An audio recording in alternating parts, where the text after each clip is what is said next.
Hi, my name is Troy Anderson, and I'm the owner of Anderson Training Systems. And what I'm here to do today is, I'm in my home gym facility. I'm going to share with you the ins and outs of the Kettlebells Unleashed program.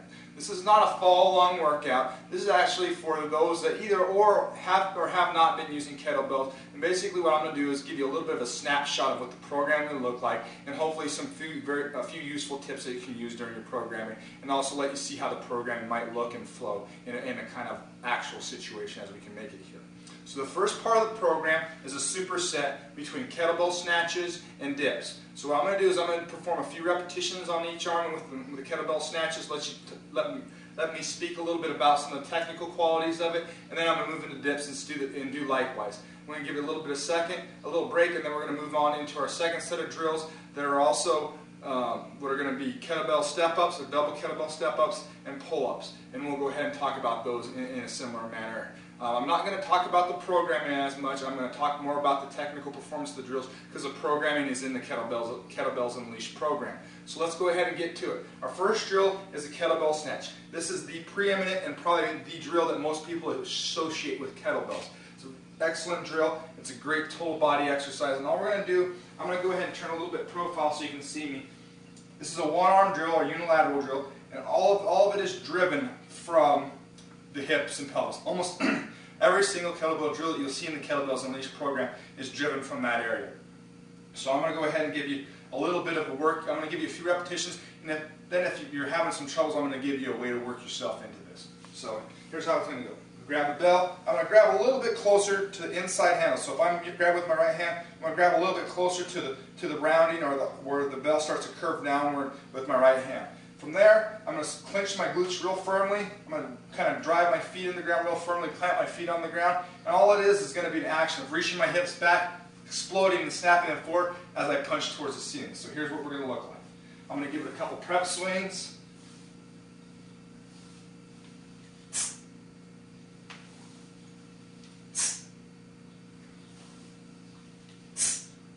Okay, if you don't want to bring the bell down as I was in the previous two repetitions, by all means, you can bring it back down as such. As you can see, I'm still developing and holding a lot of tension to the trunk of the abdominals to stabilize that, and I'm definitely snapping the hips forward. Where some people kind of go awry is they may have done some swings or a horizontal kind of ballistic movement with the kettlebells, and when we go into things like snatches and cleans, it kind of makes us want to let the bell drift away. What we want to do, there's a drill to kind of help us step into that, which is a good segue drill for performing snatches if you've never done them, which is called a high pull, which is just going to be here, and we're just going to guide the bell up to a high pull. So this is what a high pull looks like, and this is a great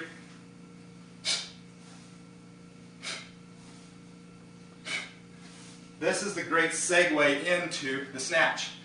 So basically what a snatch is going to be high pull and punch.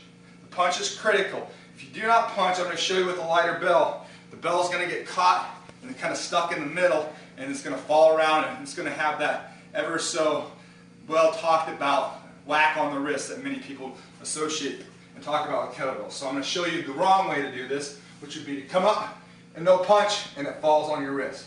So when I'm here, it's going to be high pull, punch. High pull, punch. Snapping my hips through explosively, stabilizing my trunk as such. Again, I can't re-emphasize enough. It's from the hips, guide it up with the arm as high as you can, punch through at the very last moment. So it's a very fluid motion, and then becoming rigid at the last moment so you can receive the bell as it has the force of catching the bell comes down through the body. So that's the kettlebell snatch. Again, snap through, high pull, punch. I'm going to show you a couple repetitions before we go away.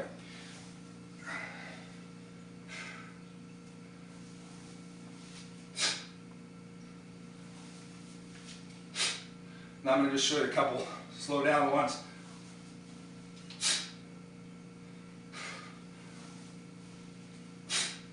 For those of you who have never swung or used the kettlebell, when you're setting up for that explosive hip extension, one kind of cue I like to use is like to push back into your pants. Should feel like you're going to blow out the seat of your pants if you really got that set up well, and that'll set you up for that explosive hip snap forward. There's our kettlebell snatch. Our alternate drill, this is done in in not quite supersetting fashion, I don't believe. Not at all. This is actually going to be done in a density fashion, but again, you can refer to the programming for that. It's dips. Excellent drill. We see many people do this drill wrong or incorrectly. The foundation for this drill is where your body attaches to the apparatus, meaning that our hands and our grip are going to be absolutely critical. You want to get on there, onto your apparatus, get a nice firm grip. I want to always maintain a nice solid posture and chest position, and I'm going to go ahead and hop up into this and do a couple reps and talk with you in a second. So we're up here nice and solid. I got my chest forward. We don't want to be rounding and shirking our shoulders up to our ears. That would become very comfortable and potentially painful for you. We don't want you to have a bad experience with it. If you're a female and haven't done dips before or haven't had any experience with them, or a male for that matter, most gymnasium settings, where I assume most of you be training at, have the dip assist machines and are more than well able to use those type of machines and find an appropriate assist level. So let's hop on back up here. So really, this drill is all about me holding good back posture or an isometric contraction with my back lats and mid back, and then lowering down and extending with my arms. I'm trying to lower to approximately 90 degrees and back up. Again, if you're a little too weak, maybe a little hesitant with some kind of previous shoulder injury that you've been cleared for, work your way into that greater depth. Usually you'll loosen up as you go into those sets, and that shoulder complex and the chest area will loosen up, triceps will get ready to rock. So let's look at it one more time. Pretty simple drill. It's just a real great body weight, upper body developing drill. Grab on, good tall chest posture, using my upper arm to lower me, holding my back posture nice and solid, not putting pressure. If you start to feel pressure into that front of that shoulder capsule, you're definitely doing it wrong and should discontinue, may reset, or give yourself a little more assistance if that's what you need. So there we have it, kettlebell snatches and dips, bodyweight dips.